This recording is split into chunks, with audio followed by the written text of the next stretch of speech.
네, 특징주 아난티를 한번 보겠습니다.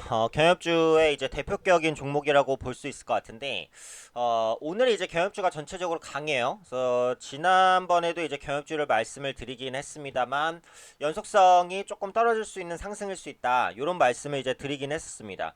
네, 조금 재밌는 이슈가 나와서 이것도 같이 한번 살펴볼게요. 일단 기본적으로 이제 경협주가 주목받기 시작한 건 민주당의 이제 총선 압승.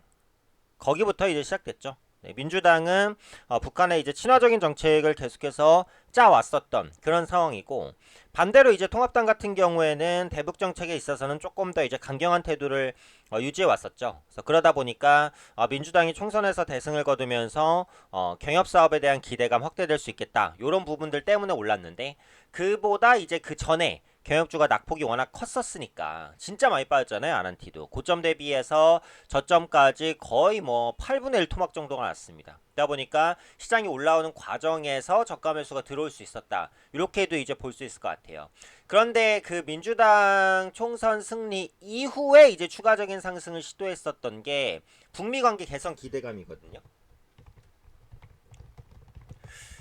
사실은 안타깝게도 이제 북한과의 관계는 우리가 이제 그 국경을 맞대고 있는 국가니까 우리와 북한의 관계가 중요할 것 같지만, 실제로 이제 미국과 북한의 관계가 더 중요하다라고 볼 수 있어요. 그래서 지금의 이런 교착 관계를 풀 수 있는 것도 결국은 미국과 북한의 관계라고 생각을 하는 거거든요. 우리와 이제 북한 같은 경우에는 실질적으로 협의할 수 있는 폭이 그렇게 많지는 않다라고 생각이 돼요. 그리고 북한 같은 경우에도 결국은 우리나라 쪽에 이런 협상 능력에 대한 그런 의심 이런 부분들을 많이 품고 미국과 직접 대화하려는 의지를 많이 표명하기도 했었거든요.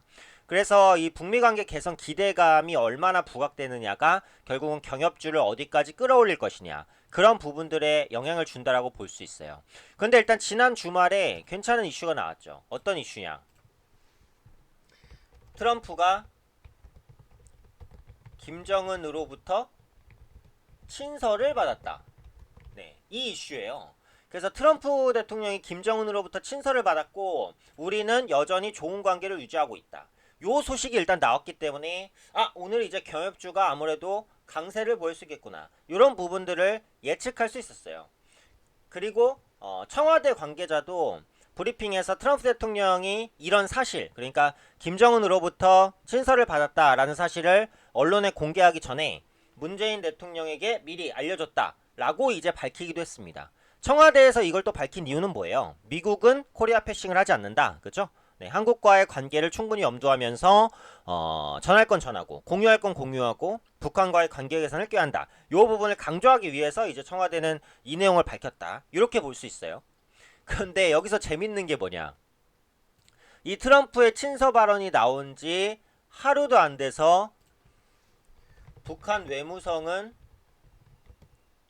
담화, 친서 보낸 적 없다. 바로 반박을 했습니다. 그죠? 그럼 이 사실관계를 봤을 때는 어떤 게 진짜인지는 알 수는 없어요. 그런데 트럼프 대통령이 약간 지르는 성향이 있다는 걸 생각해 봤을 때는 친서를 보내지 않았을 가능성이 상대적으로 조금 더 높을 수 있겠죠. 그래서 북한의 최고 지도부가 미국 대통령에게 어떤 편지도 보낸 적이 없다라고 전했습니다. 그리고 사실 무근인 내용을 언론에 흘리는 미국의 의도, 이런 부분을 분석하겠다.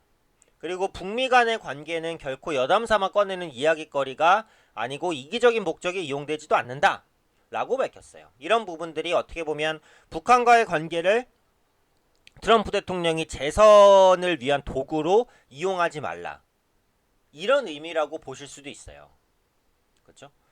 그리고 사실 이제 이 부분 때문에 오늘 경협주가 실망감이 방해될 수도 있었으나 오늘은 일단 상승입니다. 근데 지금 윗꼬리가 달리는 걸로 봐서는 약간 불안한 상승이라고 보여져요. 그래서 앞으로 아난티를 비롯한 대아티아이라든지 현대로템을 비롯한 경협주들도 변동성이 굉장히 커질 가능성이 높아졌다. 이렇게 이제 보셔야 될 것 같고, 어쨌든 앞으로의 과정은 예측할 수 없지만 북한과 미국과의 이런 협상, 줄다리기 이런 부분들은 조금 더 장기화될 가능성이 높습니다. 왜냐하면 이번 달 말 트럼프가 재선을 앞두고 있잖아요. 지금 반년 정도밖에는 안 남았어요. 이 상황에서 북한이 굳이 무리하게 트럼프와 뭔가에 대한 그런 협상을 하려고 노력하지는 않을 거란 말이에요. 지금 북한 같은 경우에는 어떻습니까? 김정은 체제가 일단 공고하잖아요. 그쵸? 뭐 수뇌부가 바뀔 가능성도 뭐 테러가 있거나 김정은이 죽지 않는 이상 큰 변수는 없어요. 그런 관점에서 북한 쪽에서는 시간이 있다는 거예요. 근데 트럼프 대통령 측에서는 6월 남은, 그러니까 반년 정도 남은 재선에 실패하게 될 경우 대통령이 바뀝니다. 그러면 김정은 위원장 입장에서는 그 다음 대통령과 협상을 해도 되는 거거든요. 그러니까 어찌되었던 간에 지금 상황에서 북한이 미국과의 협상을 서두를 가능성은 별로 없다라고 생각이 되는 거예요. 그런 것들이 경협주에 대한 지속적인 상승을 제한할 수 있는 요인이 될 수 있다라고 봅니다. 어차피 경협주라는 것은 사실 차트보다는 조금 더 이제 그 북미 간에 남북 간에 이런 효과들, 이런 언급들, 이런 기조들, 이런 것들에 대한 영향을 훨씬 더 많이 받으니까 그런 부분을 분석할 수밖에 없는데, 그런 것들을 분석해 봤을 때는 지속적인 상승에 의문이 가는 부분은 많다는 거예요. 근데 어쨌든 지금 바닥권에서 거래량이 터지면서 급등했기 때문에 단타 기회 정도는 나올 수도 있어요. 근데 꾸준하게 우상향을 하겠다라고 하고 홀딩하시는 전략은 좋은 전략은 아니지 않을까 이렇게 생각됩니다. 그래서 앞으로 경협 관련해서 추가적인 이슈가 나오면은 조금 더 이제 업데이트를 해드리도록 하고요. 경협주는 전체적으로 변동성이 커질 수 있는 구간이기 때문에 좀 조심하실 필요는 있지 않을까 이렇게 생각이 됩니다.